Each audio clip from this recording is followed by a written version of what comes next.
This is the question for today कि भाई साहब ये बताइए, प्लेट टेक्टोनिक्स ये तो एक्सप्लेन नहीं करती कि यहाँ पे प्लेसिन माउंटेन कैसे है, यहाँ पे कुछ माउंटेन या प्लेट्यू वो कैसे हैं, यहाँ पे कुछ माउंटेन है या वेस्टर्न घाट है वो कैसे हैं, ये ऑस्ट्रेलिया वाली माउंटेन कहाँ से आ गई, ये from where this mountains came and what is their explanation. ठीक है ना, हालांकि कम पूछने के चांस है बट इट इज देयर। ठीक है, ये प्लेट टेक्टोनिक्स भी एक्सप्लेन नहीं कर पाती है, तो इसका आपको आंसर खोजना है, that you can consider as homework for today. इसके अलावा मैंने एक चीज और कही थी, I will tell you in last, कि मैंने ओशियनिक वाली का रप्चर करवा दिया। एक सेकेंड, मैंने ओशियनिक वाली का रप्चर कॉन्टिनेंट का रप्चर मैंने करवा दिया, मैंने ओशियन का रप्चर तो नहीं करवाया। उसका एक रीजन है, और मैंने आपको एक बात और भी कही थी कि 3 फोर्स हैं, mental plumes, second given argument is gravity gliding, पर वो ज़्यादा एक्सप्लेन नहीं हो पाया था। ठीक है ना, and third one is contraction caused subduction. ठीक है ना, तो अभी मेंटल प्लूम्स के साथ जो दिक्कत आई वो ये आई कि यार ये मेंटल प्लूम है, इनमें आप ये बताइए अगर ये मेंटल प्लूम किससे चलती हैं, बोला भाई रेडियोजेनिक जो हीट है, जो रेडियो एक्टिव मटेरियल से जो हीट निकलती है उससे चलती हैं। तो बोला ये एक ऐसा कौन बदमाश इंसान है जो बार बार जाके अर्थ के अंदर कभी कहीं रेडियोजेनिक मटेरियल रख दिया, कहीं पे रख दिया, कहीं पे रख दिया।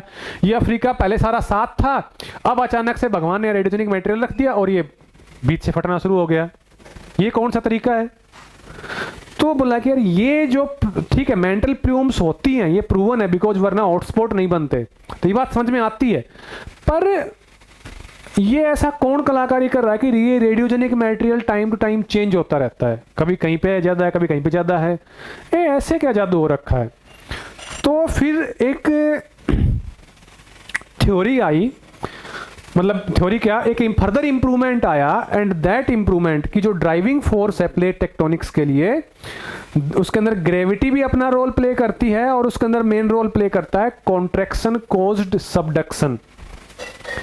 इसने ये कहा कि जो कॉन्टिनेंट वाली प्लेट है, बेसिकली प्लेट पुश अपार्ट होती है नहीं होती है नहीं पता है, पर ये कहा गया, मतलब इस थ्योरी के अनुसार, मैं नहीं कह रहा, मुझे नहीं पता, पर इस थ्योरी के अनुसार ये कहा गया, पर ये जो सिस्टम है वहां पे ये है कि भाई साहब जो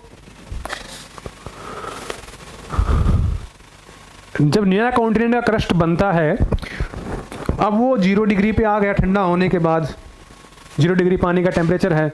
अब पानी, वाटर तो मोबाइल है, मूव कर सकता है, अगर उस क्रस्ट के कांटेक्ट में आने से पानी गर्म भी हुआ तो अपनी हीट वो ट्रांसफर कर देता है टू द एनवायरनमेंट, अल्टीमेटली वो ठंडा ही रहता है।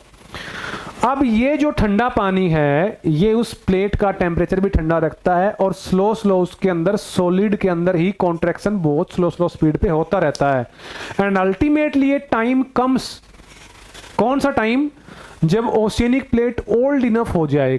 कितनी ओल्ड इनफ? कि जिस मेंटल के मटेरियल से वो बनी थी वो उससे भी ज्यादा हैवी हो गई। क्यों हैवी हो गई? क्योंकि मेंटल का मटेरियल 1000 डिग्री पे, ये 4 या 0 डिग्री पे। ठीक है ना, जब ये इससे खुद ही हैवी हो जाती है तो बिकॉज ऑफ ग्रेविटी ये खुद इसमें कहीं ना कहीं से टूट के गिरना शुरू कर देती है, और जब ये टूट के गिरती है तो इसके पीछे जो कोई कॉन्टिनेंट वगैरह भी जुड़ा होता है, it also pulls that continent. That is the improvement given, कि ये केवल इससे एक्सप्लेन नहीं हो पाएगा, we have to take into consideration contraction caused subduction. It is the recent improvement in the plate tectonics, जो कि हेल्प करता है जो अकेले मेंटल प्लूम्स बार बार अलग अलग जगह क्यों चल रहे हैं उसको एक्सप्लेन करने में। ठीक है ना, तो इसलिए क्या था, जो अब इस कॉन्सेप्ट के हिसाब से जो ओशियन वाला क्रस्ट है उसकी नॉर्मल, अगर उसके नीचे कोई स्ट्रॉन्ग मेंटल प्लूम आ गई तो अलग बात है, पर उसकी नॉर्मल टेंडेंसी क्या रहती है? उसकी नॉर्मल टेंडेंसी रहती है श्रिंक करने की, ना कि रिप अपार्ट होने की। तो इसलिए वहां पे उसका रप्चर कम ही, लॉजिकली कम ही पॉसिबल है, और इसलिए बुक्स में भी कम देखने को मिलता है और रियल लाइफ में भी कम देखने को मिलता है। ठीक है ना, हाँ, रप्चर जो एक बार कॉन्टिनेंट का हो गया वो ओशियन के नीचे कंटिन्यू कर जाता है। ठीक है ना, बिकॉज क्रस्ट काफी पतला होता है, नीचे से आने वाली मेंटल प्लूम को उसके तोड़ पाना थोड़ा इजी होता है, ठीक है ना। चलिए आगे। तो दैट वाज द रीजन कि कॉन्टिनेंटल रप्चर मेनली कॉन्टिनेंट का पढ़ाते हैं, ओशियन का नहीं पढ़ाते हैं, ठीक है ना। ठीक है, so this was all about your plate tectonics. I think ज्यादा डाउट आपको नहीं रहना चाहिए, but still if you have more doubts तो आप बता सकते हैं, ठीक है ना। कमेंट बॉक्स में जरूर बताइए जैसा आपको लगा हो।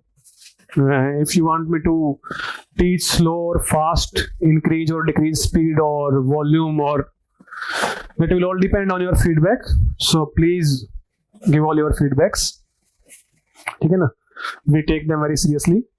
बाकी अभी आज के लिए इतना ही था।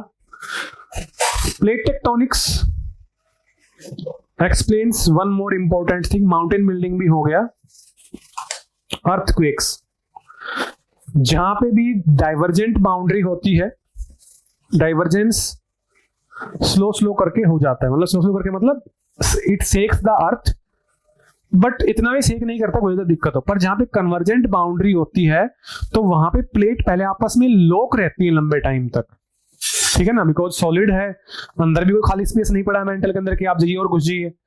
तो from both sides pressure applied होता है, प्रेशर बिल्डअप होता है, रोक हल्की हल्की फोल्ड होती है, और जब ये जो रोक के बीच में जो पॉइंट है जिसपे अटकी होती है, जब वो पॉइंट और प्रेशर होल्ड नहीं कर पाता तो स्लिप कर जाती है झटके से, and that's abrupt movement of plates causes earthquakes. और अगर वो पॉइंट पानी के नीचे है तो इट विल कॉज सुनामी।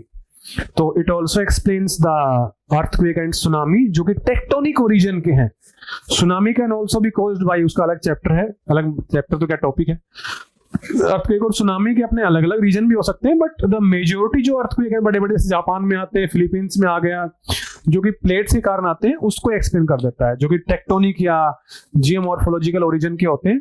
पर उसके अलावा डैम से आ गया, कोई बॉम्ब ब्लास्ट अंडरग्राउंड कर दिया उससे आ गया, तो वो भी चलता रहता है, ठीक है ना। So that is also there, but the major जो सबसे बड़े वाले अर्थक्वेक होते हैं उनको एक्सप्लेन ही कर देता है, ठीक है। So plate tectonics explains continental rupture, continental suture, new ocean या न्यू क्रस्ट का बनना, पुराने क्रस्ट का कंज्यूम होना, ठीक है, ओशियन का बनना है कंज्यूम होना, कॉन्टिनेंट का दोबारा जुड़ के एक हो जाना, हाउ वोल्केनिक आइलैंड या वोल्केनिक आर्क फॉर्म होती है, अर्थक्वेक और सुनामी का आना, ठीक है, माउंटेन्स का बनना, all these things are explained by the plate tectonics. Hope आपको कुछ समझ में आया होगा, कुछ तो काफी कुछ समझ में आया होगा।